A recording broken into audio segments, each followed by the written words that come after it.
Rio Plus 20 is really two strands.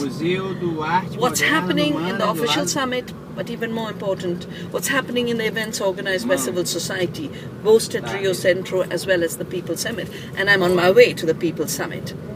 I think within the official system too, there's a deep recognition that a food system controlled by global corporations has crossed too many limits of injustice, of ecological non-sustainability, of speculation, of super profits. This can't carry on. And there is internal resistance.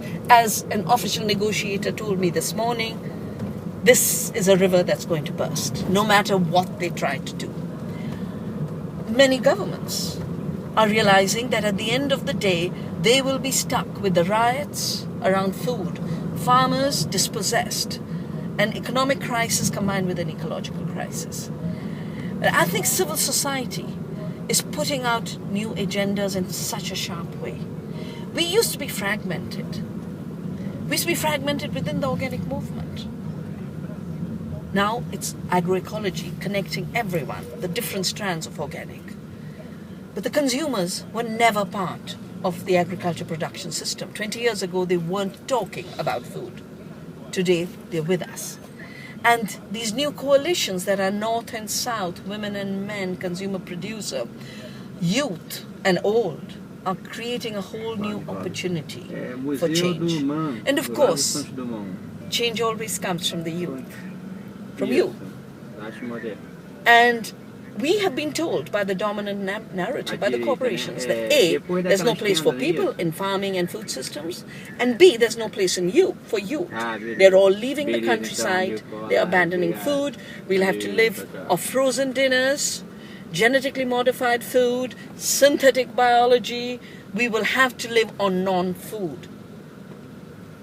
I was hunting for food at Rio Centro. There was only one place where there was something edible, the vegetarian restaurant run by young people who've entered cooking as a way of creating a revolution. In my view, food is where change will come from. The way we grow the food, the seeds we grow, the seeds we save, the way we distribute. Corporations have taken over all these spaces. Each of these spaces is there to occupy by the youth. Last year when the Occupy movement wanted to know what is it they should do, I said, occupy the seed, occupy the food. In Rome, young people are occupying empty spaces in the city, creating urban gardens on scales that are unimaginable so fast. And the point is, when you work in a 5-star restaurant, you're a chef. If you just cook food, you're a nobody. If you are a farmer, you're not adding value. But agribusiness, which destroys the land, the seed, and rural communities, they are contributing to progress and growth. Something is very wrong in the way we have created the landscape of the humanity's future. The future of food is where creativity will be, where conservation will be, where ecology will join in a solution to the economic crisis.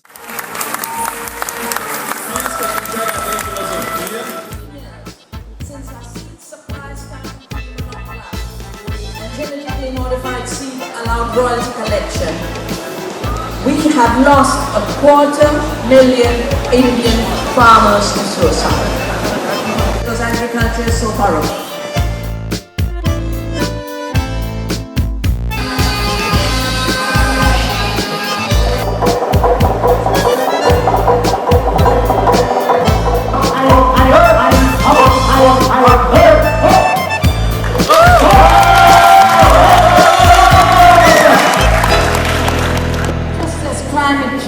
Not a natural phenomenon, and the IPCC has established that poverty is not a natural phenomenon. Both are man-made, and they're the outcomes of political, economic, and ecological injustice. We can only deal with both of them by creating political, economic, and ecological justice.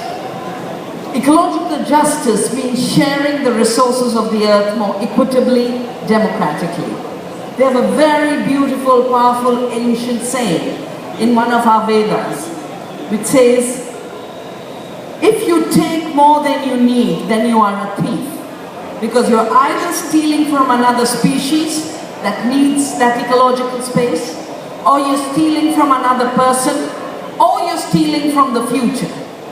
And that is why reducing our footprint is an ecological and justice imperative, especially in our times where poverty is no more in the ghettos and the favelas. It's in Greece, it's in Spain, it's in Italy, and if the Occupy movement's reading is right, 99% of the planet is the potentially poor. So we have to address equitable sharing in a better way. And a lot is happening around this. Bhutan, a tiny mountain country, and I work with them to help make them 100% organic, decided they were not going to measure growth. They threw away GDP and GNP. They measure gross national happiness and maximize the well-being of their people and the protection of their ecosystems. And these are the two big crises of our times, the economic crisis and the ecological crisis. And both have common roots. After all, they have a common root even in name. Oikos was the Greek word for home. Economy was how to live on this planet. Words existed. Aristotle talked about money making as a whole different thing, as a disease. We are now being told money making is the only economy. And that has created the 1% versus the 99%. It has created a crisis for the most ancient of civilizations. Greece, Rome, India. Why are 250,000 Indian farmers committing suicide when throughout our history, our farmers have kept our society alive? The whole world cites Greece as the center of civilization and knowledge. And today the Greeks are being made to look like fools who don't know how to run their affairs, just because the banks and the financial institutions want to make money out of everything through privatization, to hand over every sector of the economy to corporations. Our challenge in responding to the economic crisis and the ecological crisis is the same: to build an earth community, knowing we are part of the earth, and to build human communities that relocalize economy, re-democratize society. And this is our task, and it's happening everywhere because the crisis is so deep that if we accept it passively, there is no future. There's only annihilation, there's crime, there's war. A future of peace, of justice, of the possibility of sustainability is a future in which people re-embed themselves in the community of the earth, which I call earth democracy, and human communities where we know each other, we relate to each other, we care for each other, we love each other, we celebrate each other, and the potential in remembering our power is so huge.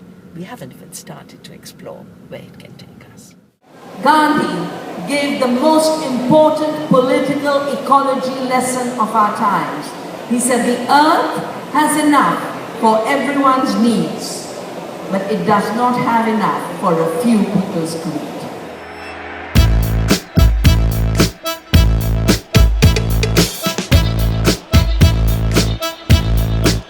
Una tarde espectacular, un partido impresionante. Toma la pelota Nini Flores de Corrientes, un verdadero duende, un mago del bandoneón. Hábil y musical, siempre inspirado. Lo va dejando para el ruso Beitelman. Gustavo Beitelman, auténtico gaucho judío de